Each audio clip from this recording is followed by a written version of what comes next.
वैदिक पर्सपेक्टिव के इस YouTube चैनल को सब्सक्राइब करें, वीडियो को लाइक व शेयर करें। ओम यत इंद्र अहन प्रथम जाम अहि नाम माई नाम अमिनाह प्राउत मायाः आत सूर्य जनयत द्याम उषा सम तदीतना शत्रुमना किला विविध से। जो तुमने हे इंद्रियों को वश में करने वाले हनन किया अहियों में प्रथम उत्पन्न का और तत्पश्चात मायावियों की मायाएं पूरी तरह विनष्ट हुई, तत्पश्चात सूर्य को जन्म दिया, स्वर्ग को, उषा को, तभी तुमने निस्संदेह कोई शत्रु नहीं पाया। यह जो मंत्र लिया गया यह ऋग्वेद के प्रथम मंडल के 32वें सूक्त का चतुर्थ मंत्र है। ये यहाँ पर आपको बताया गया है कि आपको बहुत भ्रम में रखेंगे वो कि बहुत अच्छा है, बहुत अच्छा है, चारों तरफ से आपको आकर्षित लगेगा कि ये विचारधारा अच्छी है, ये बात अच्छी है, और आपको अंदर ही अंदर धीमा जहर देते रहेंगे। वो धीमा जहर से पूरा समाज बर्बाद होते जाएगा। तो ऐसे लोगों से हमें समझना है, और मायावी के साथ हमें भी मायावी बनना है। यह यहाँ पर कहा गया है कि यदि वो चालें चल रहे हैं तो हमें भी चालें चल के और उन कुटिल नीतियों को समाप्त करना है। ऐसे नहीं करना है कि वो यदि मायावी कर रहे हैं, षड्यंत्र कर रहे हैं, तो हम बोलते भैया हम तो सज्जन हैं यार, हम जो है अलग ही रहेंगे। नहीं, आपको ये बताए कि आप भी उनके साथ कूटनीतिक चाल चल के और उनको उनकी विचारधारा को समाप्त करना है। यहाँ पर ये नहीं कहा गया कि सामने वाले ने हमें एक गाल में थप्पड़ मारा तो हम नहीं मारेंगे, दूसरे गाल में नहीं मारेंगे, ऐसा नहीं है। यहाँ आपको मारना है दूसरे को, और यदि अप्रत्यक्ष रूप से कोई चाल चल रहा है तो आपको उससे सतर्क होकर नीति बना के उसे समाप्त करना है, उनकी विचारधारा को समाप्त करना है, चाल को समाप्त करना है पूरी तरह से।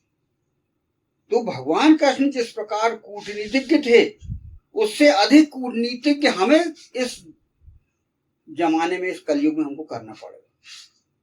भगवान कृष्ण का देखो, वो दुष्ट के साथ बिल्कुल वो बुराई करते थे कि वो सुधर जा तो ठीक है बेटा, तो वो कितना कूटनीतिक षड्यंत्र कितना वो करते थे, आप उनके इतिहास से देख सकते। तो भगवान कृष्ण से अधिक कूटनीतिज्ञ हमें बनना है इस समय, इस कलयुग में। तो उसके लिए हमें भगवान कृष्ण के जो पूरे इतिहास को समझना पड़ेगा कि वो किस प्रकार किन किन लोगों से कैसा कैसा व्यवहार करते थे। वो अच्छे के साथ अच्छे थे और बुरे के साथ बुरे थे। इतिहास भरा पड़ा है इतना लंबा, तो आप उनसे देख सकते हो। जिस प्रकार वो भेष बदल बदल के हमारे समाज में घुस के और समाज को बर्बाद करने के प्रयास करते हैं, उसी प्रकार हमको भी भेष बदल बदल के उनके समाज में घुस के और उनकी नीतियों को समाप्त करना है। ये कहा गया कि मायावी के साथ हम मायावी बन के करना है। तो ये सतयुग त्रेता द्वापर में किस प्रकार किया गया है ये हम देखें, और उनसे हमें ज्यादा कूटनीतिक आज बनना है। तो इसीलिए वेद आपके लिए दिया गया है। वेद आपको यही दिया गया है कि वेद श्रद्धा से पढ़ने के लिए नहीं है कि गूढ़ है और उसको अलग बंडल बांध के रख दी कि भैया हम इसको हम नहीं समझ सकते। नहीं, ऐसा नहीं, ये पूरी नीति बताएगी। वेद में साधुओं से किस प्रकार हमको व्यवहार करना है और दुष्टों से कैसे व्यवहार करना है, नारियों से कैसे व्यवहार करना है, बच्चों से कैसे व्यवहार करना है, वृद्धों से कैसे व्यवहार करना, ये सब वेद में बताई है। जीवन व्यवस्था बताई गई, इसको हम कठिन बोल के अलग नहीं कर सकते, ये जीवन व्यवस्था। इसीलिए हम वैदिक पर्सपेक्टिव के माध्यम से सरल भाषा में एक विद्यार्थी की हैसियत से हम ये प्रयास कर रहे हैं कि हम इस समाज में फैले हुए जहर को समाप्त करें। जो अवैधिक व्यवस्था जो फैली हुई है उसको हम समाप्त करें। इसके लिए हमें बारीकी से समझना पड़ेगा। तो यहां पर बताया जा रहा है। फिर तीसरा कारण है, जो कि तीसरी व्यवस्था, तीसरा काम हमें करना है। तत्पश्चात सूर्य को जन्म दिया, आत सूर्यम जनयन। यह मानव प्रकृति है कि वह सूर्य के प्रकाश में दिन में अवैध, कुटिल, विषैले, आपराधिक कार्य करने से डरता है। प्रायः ये समस्त कार्य रात के अंधेरे में ही किए जाते हैं। अतः इस मनोवृत्ति का फायदा उठाते हुए सूर्य को जन्म देने की आवश्यकता है। इस हेतु पारदर्शिता और सीसीटीवी इत्यादि आधुनिक उपकरणों का प्रयोग किया जाना आवश्यक है। उपग्रहों के माध्यम से भी ऐसे लोगों की गतिविधियों पर नजर रखी जा सकती है। उन्हें सांप के समान विषैले, दुष्टतापूर्ण, कुटिल कार्यों को करने का अवसर ही ना मिले। ये उनसे निपटने के लिए तीसरा कारण ये बताया गया है कि आप उन्हें